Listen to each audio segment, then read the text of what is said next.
Unimed Vale dos Sinos. Cuidar de você. Esse é o plano. Apresenta.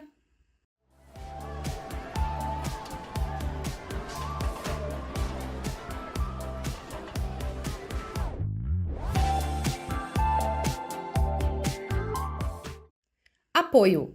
Audibel Aparelhos Auditivos. Sua vida com mais saúde, conforto e liberdade. Centro Eco. Você confia no que a gente vê. Olá, tudo bem? Estamos começando mais um programa Pergunte ao Doutor aqui na nossa Vale TV, canais 6 e 14 da NET e nas plataformas digitais. Hoje eu trouxe uma convidada que nós dois juntos gravamos já um programa, mas não conseguimos levar ele ao ar. Então ela fez a gentileza de tirar o tempo de novo para nós regravarmos um programa e hoje nós vamos gravar ele com mais assuntos. Então minha convidada é minha colega da Unimed como cooperada. Ela é minha colega do Conselho Técnico Sancionador da Unimed Vale dos Sinos também. E ela é gineco-obstetra com especialização agora, hein, gente, em cirurgia uroginecológica. E ela é a Maria Gilca Scherer. Bem-vinda ao programa. Obrigada, Rodrigo. Obrigada pelo convite. É sempre bom a gente poder conversar um pouquinho sobre assuntos do dia a dia da mulher. É verdade. Maria Gilca, hoje nós vamos fazer esse programa em 2 blocos, que é o pessoal que está vendo hoje aqui vai saber que vai ter na outra segunda o outro bloco, a continuação. Como está difícil de conseguir obstetra hoje em dia, né? As demandas estão cada vez maiores, né? E obstetrícia é uma especialidade apaixonante, mas trabalhosa. Então, os médicos mais velhos já fizeram a sua parte e querem partir para outras opções. E às vezes os mais novos nem querem fazer obstetrícia, porque é mais trabalhoso. Eu vou atrapalhar ela. A Maria Gilca não faz mais obstetrícia. Ela foi até o ano passado, não foi? Até esse ano. Até esse ano, até agora março parou. Desse até ano. março. Depois, então 35 anos. Trouxe muitos bebês ao mundo. Sim. Né? Ela largou agora. Mas eu acho que é um assunto que é interessante as pessoas saberem. E por que será que os obstetras não estão vindo tanto ao mercado? Por encheção de saco das pessoas, que não é para levar mal, tá, gente? Isso aqui é um bate-papo. Por custos baixos, por demanda demais de vida, é um pouco de cada. A tua opinião disso aqui, que trabalhou muitos anos com obstetrícia aqui na nossa cidade? Eu vou dizer, Rodrigo, que é assim, porque eu deixei a obstetrícia. Não porque eu não gostasse, porque eu sempre gostei muito, sempre fui apaixonada. Deixa de gostar, né? Continuo gostando. Eu não estou obstetra, mas eu continuo sendo obstetra, claro. né? Mas é que assim, no meu caso, que trabalhei 35 anos como obstetra, foram 35 anos de plantão 24 horas por dia. E eu acho que essa é a demanda mais difícil, né? Porque uma vez que a gente tenha gestantes em pré-natal... Uma PUEP. Uma gestante em pré-natal sempre pode ter uma intercorrência, ela sempre pode ter uma dúvida, ela pode ter uma doença que qualquer outra mulher pode ter, mas estando grávida isso muda um pouco. Os tratamentos são diferentes também, né? E aí tudo é consultado ao obstetra. Ela vai ao otorrino, ele passa uma medicação, sabedor de se ela pode ou não usar, mas antes de começar ela pergunta para o obstetra. Então, essas coisas assim é que são cansativas. E as madrugadas, né? Muita trabalho chamada de parto, de madrugada, às vezes é muito longo muita também, chamada né? no fim de semana, que a gente programa uma saída e aí tem uma chamada no fim de semana. E é muito ruim também acompanhar um pré-natal e aí no final não fazer o parto, né? Mas tem bastante disso. Tem, mas eu sou de uma geração ainda acostumada a acompanhar o pré-natal e fazer o parto. Uhum. Acho que hoje está mudando, né? Um pouco porque boa parte dos mais jovens, não vou dizer que todos, mas boa parte já combina com a paciente de que vai fazer o pré-natal e não fará o parto, que o parto será no plantão. Hoje a gente tem uma estrutura de plantão que permite isso, mas isso é de poucos anos para cá, antes não tinha, né?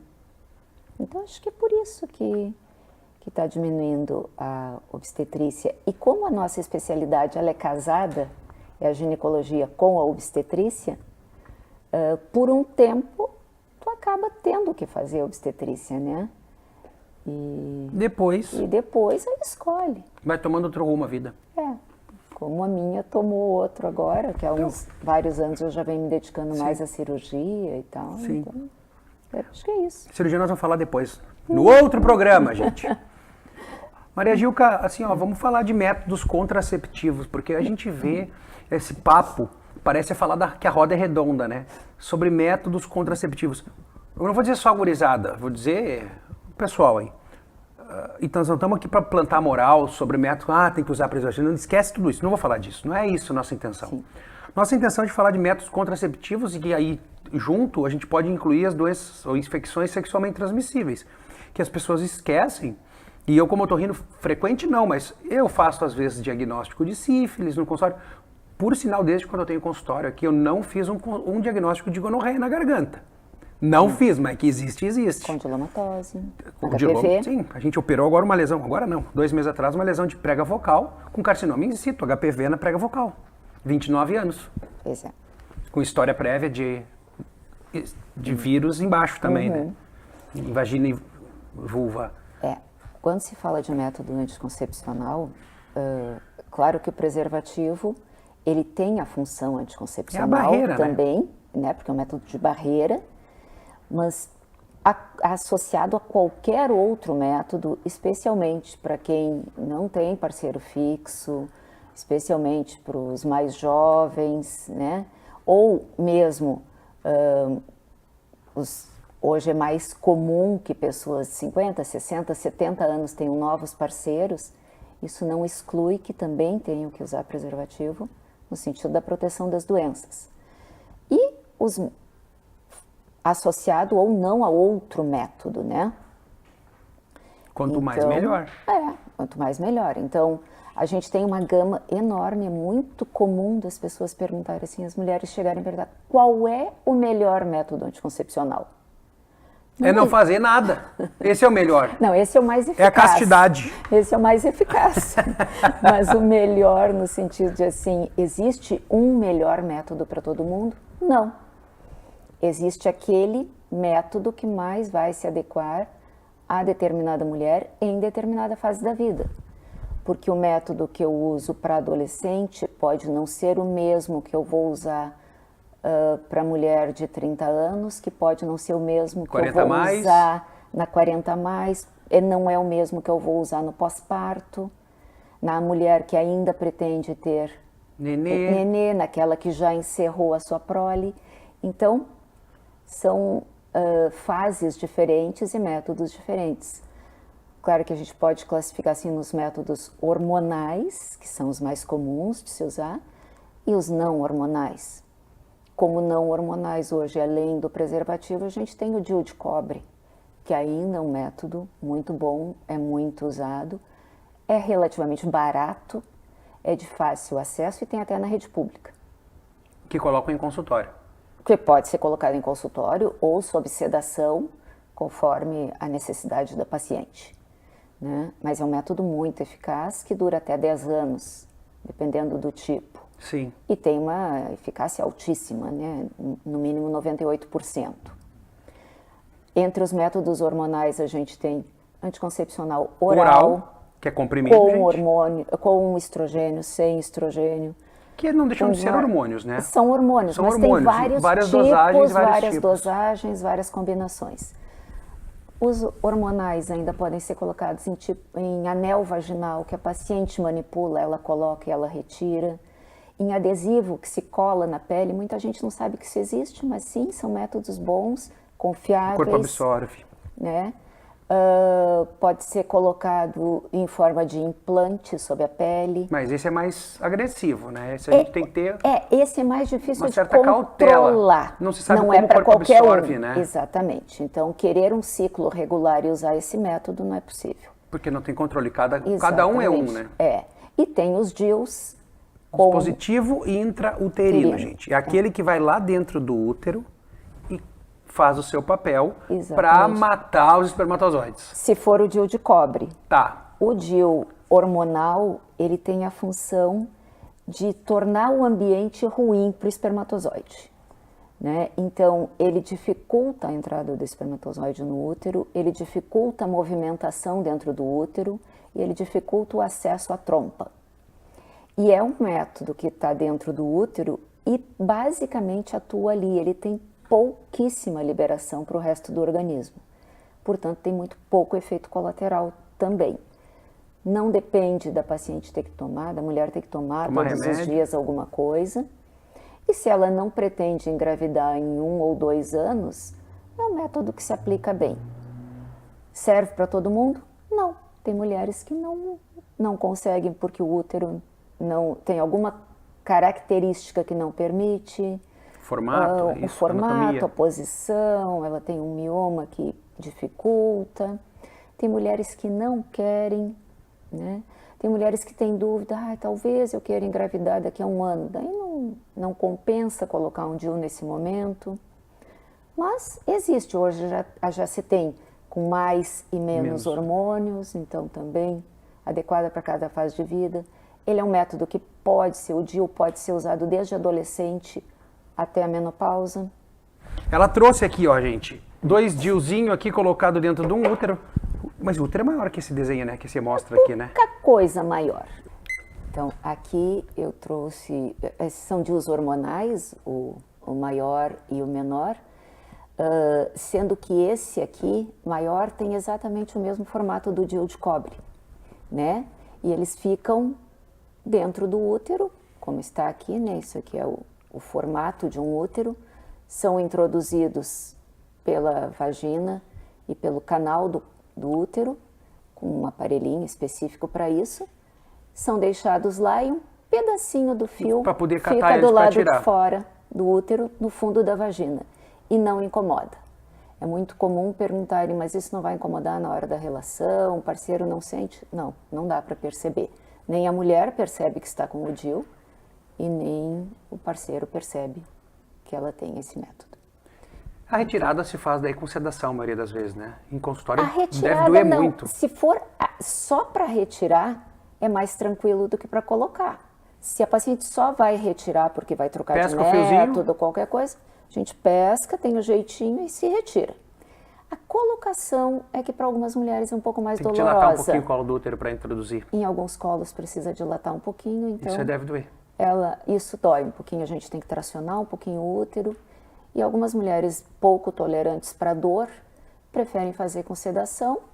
E hoje, por exemplo, os convênios pagam a sedação, não se torna um método tão caro. Sem dor. Sem dor, tranquilo. E ser feliz depois. Sim, tem que fazer os controles direitinho, né? Gente, o dispositivo intrauterino DIU, ele não previne infecções sexualmente transmissíveis, viu? Ele é para não engravidar e ainda existe um certo grau baixíssimo de falha. Como todos os métodos, tem o seu grau baixíssimo de falha. Seguimos após nossos apoiadores para mais um bloco. Até breve. Então segura a lesão do corpo. Chamo agora nossos apoiadores, voltamos em breve.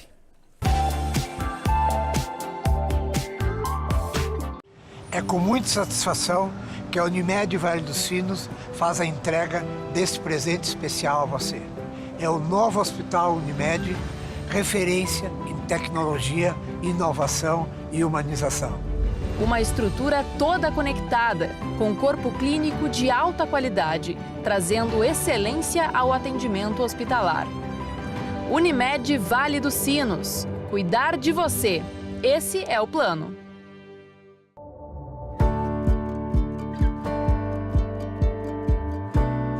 O Centro Eco, referência em diagnósticos por imagem há mais de 40 anos, amplia o atendimento com uma nova unidade.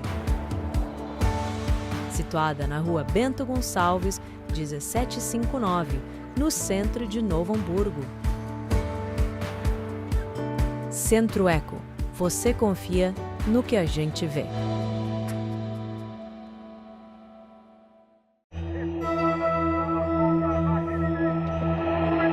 E se eles me chamarem de velho? E se eles acharem que eu sou incapaz? E se me olharem diferente? Não dê ouvidos ao preconceito. Usar aparelhos auditivos é cuidar da sua saúde. É cuidar de você. Audibel, ouvir bem é viver bem.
Não houve gestação esse mês, não ocorreu uma gestação esse mês.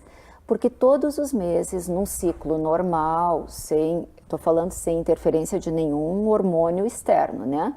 No ciclo normal, a mulher amadurece um óvulo num dos ovários, esse óvulo vai sendo preparado para ser liberado e possivelmente fecundado para produzir uma gestação. E, enquanto isso, a camada de dentro do útero vai formando como uma almofadinha para receber esse embrião. É o endométrio que vai ficando espesso para receber esse embrião. Caso não ocorra a fecundação e, portanto, não ocorra a gestação, esse ciclo, 12 a 14 dias depois da ovulação, se encerra. O corpo reconhece que não houve uma implantação. Que não houve implantação e faz uma descamação dessa camada interna. E esta descamação produz esse sangramento que a gente chama de menstruação. Entenderam, gente? E por isso que a gente menstrua. Quando a mulher para de ovular, ela para de menstruar. Exatamente. Porque não há mais essa informação que os ovários mandam para o útero, para o endométrio. Química, né? De que ele tem que se preparar. Porque não há mais óvulo. Vem desde o cérebro, né? É um eixo que vem de hormônios lá do cérebro, que vão fazendo uma cascata e estimulando o ovário.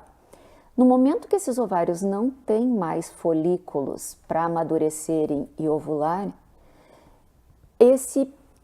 não existe mais a produção desses hormônios, que é o estrogênio e a progesterona. Eles vão baixando cada vez mais os seus níveis no sangue. Porque o estrogênio não serve só para a gestação, ele tem implicação na memória, então no cérebro, ele tem implicação nos músculos, ele tem implicação na massa óssea, na pele, então numa série de coisas, né? Ele regula uma série de coisas na mulher. E na ausência desse hormônio, apresentam-se sintomas do climatério. Ou climatério é esse período e pós-menopausa, né? Então, esse período em que os sintomas começam a aparecer, que na maioria das mulheres pode ser em torno de 3 anos antes da parada completa das menstruações, e aí vai se traduzir por irregularidades menstruais. Mas essa irregularidade ainda existe alguns óvulos que estão Sim, vindo só que eles sem o já ciclo. não têm mais a mesma capacidade, porque uma coisa importante que se diga, a gente não produz óvulos Elas já estão ao longo ali. da vida. A mulher Eles vem com seus estão números lá desde contados. que a gente era um embrião dentro da barriga da mãe. Isso é coisa de mulher, viu, gente? Homem produz espermatozoide a vida inteirinha. Ou não, né? Quando se faz a vasectomia, eu acho que dá uma bloqueada no eixo ali. E com o passar dos anos ele para de produzir. O organismo entende que não precisa mais produzir os espermatozoides, né? Mais ou menos isso. Mas a mulher não, ela já traz pronto. Eles ficam quietinhos, esses ovários ficam quietinhos do nascimento até a puberdade, que é em torno dos 11, 12, 13 anos. E aí esse eixo é reativado e esses óvulos passam a ser gastos ao longo da vida até que se esgota essa capacidade. A gente tem ao longo da vida mais ou menos 400 óvulos para serem gastos. E uma coisa importante, não depende de anticoncepção, não depende de raça, não depende de nada que a mulher faça, os ovários vão envelhecer da mesma forma. Né? Eles vão gastar esses óvulos ao longo da vida, ovulando ou não. Não existe anti-aging para ovário. Não existe. Vão ficar velhos e a pessoa vai ser amenizado, mas vai entrar no climatério. Vai entrar. Até o período esse que ela explicou. Até o presente momento, sim. Claro, coisas novas pode ser podem que ser novas coisas surjam. Bem-vindas. Né? Mas até o presente momento, tem uma palavra que a gente diz que é inexorável, né? Que não tem o que se faça e vai ocorrer essa perda. E por isso que em qualquer cultura do mundo, em culturas onde as mulheres usam anticoncepção a vida inteira, em cultura onde as mulheres usam o predomínio do DIU de cobre, que não tem interferência hormonal, naquelas em que não pode usar método anticoncepcional, naquelas em que as mulheres têm 12 filhos, ou nas que têm um filho, não interessa. Em todas as culturas do mundo, a menopausa vai chegar por volta dos 50 anos. Não tem como fugir, gente. Não tem como fugir. E aí, com isso, se administram os sintomas nesse período. Exatamente. Tem que usar hormônio em todo mundo? Não. Não. A resposta não é não, é depende. Né? Depende. Agora, pode ser que no início sim, depois não, depois sim de novo, não é assim? Exatamente. E assim, a alteração hormonal, por conta de tudo isso que a gente conversou, vai acontecer em todas as mulheres. Não existe uma mulher de 70 anos com estrogênio alto e FSH baixo, que é o hormônio dito da menopausa. Não existe, a não ser que seja uma questão patológica. Né? Fisiologicamente falando, na natureza, não existe. Uma brincadeira, né? Podem chorar, porque vão envelhecer. Querendo ou não, só envelhece quem está vivo, né? Exatamente. Se não quer ficar velho, tem que morrer cedo. A gente pode viver muito bem em todas as fases, inclusive no climatério. Né? E aí hoje a gente tem muita coisa para utilizar para ajudar a mulher, né? A gente tem vários tipos de terapia hormonal que podem ser usados, a gente tem mudanças de comportamento. Não é demais dizer que uma dieta equilibrada, com pouca gordura, com pouco açúcar, com muita verdura, com muita fruta, com bastante água, poucos ultraprocessados, álcool em pequenas quantidades, sem cigarro, tudo isso faz com que os sintomas sejam amenizados. Exercício físico é fundamental, seja ele qual for. E quando alguém me diz assim, eu não gosto de exercício físico, eu sempre fico pensando que a pessoa ainda não encontrou o exercício que goste. Alguma coisa a gente tem que gostar, né? Porque assim, pode ir para uma musculação, pode caminhar na rua, pode fazer um esporte coletivo, pode dançar, pode fazer exercício na água. qualquer coisa serve, mas tem que se mexer. E tem que comer bem. E tem que comer bem. E vem cá, o climatério também atua nas ideias, né? Sim, Transtornos emocionais relacionados Sim. transtorno de comportamento depressivo, Algumas mulheres euforia. têm sintomas depressivos importantes nessa fase, especialmente quando, assim, aquela coisa, às vezes ela se aposentou, então está mudando, trabalhou uma vida toda e está se aposentando, os filhos Já cresceram e estão casa. saindo de casa, e vai tendo o tal do ninho vazio, né? E aí vem mais a questão do climatério, que a gente ainda tem muito preconceito de que a mulher pós-menopausa, a mulher na menopausa, como se fala, tá velha, né? Mas a gente tem que entender que isso era no tempo que as mulheres viviam 40 anos. Do tempo da vovozinha. Lá em 1900, a expectativa média de vida era de 50 anos para a mulher. Então é óbvio que aos 50 anos ela estava velha, porque ela estava no fim da vida. Mas hoje a maioria das mulheres vai viver metade da vida, no 40 mínimo anos. 1/3 da vida 50 depois da menopausa. Então ela tem que ver com a melhor qualidade que for possível. Hoje uma mulher de 60, 70 anos é uma mulher que está ativa, muitas Sim. trabalham, dirigem, viajam, passeiam, namoram e elas precisam estar bem. Procure um médico ginecologista no início desses sintomas para que você possa organizar e viver melhor o seu, entre aspas, o início da sua velhice. Maria Gilca, estamos terminando já o bloco. Deixa teus comentários aí, teu telefone para quem quiser te procurar. Tá. Como estamos falando em ginecologia nesse bloco, como ginecologista, não como obstetra, tá, Como gente? ginecologista. Bom, primeiro que sempre é bom falar desses assuntos, né? E climatério é um assunto encantador. Então, mas sim, procure o seu ginecologista. Os meus contatos, eu tenho consultório em Novo Hamburgo, é 3593-9215 e nós temos um WhatsApp, 994-55-1885. Como falas alemão, tá dado então o WhatsApp dela. Obrigado, Muito gente, obrigada. pela paciência. Obrigado a presença dela aqui mais uma vez, vamos dizer assim. E mande suas dúvidas para que a gente possa cada vez enriquecer mais o programa. E não se esqueça, saúde não é brinquedo. Tchau, tchau, até o próximo. Unimed Vale dos Sinos. Cuidar de você. Esse é o plano. Apresentou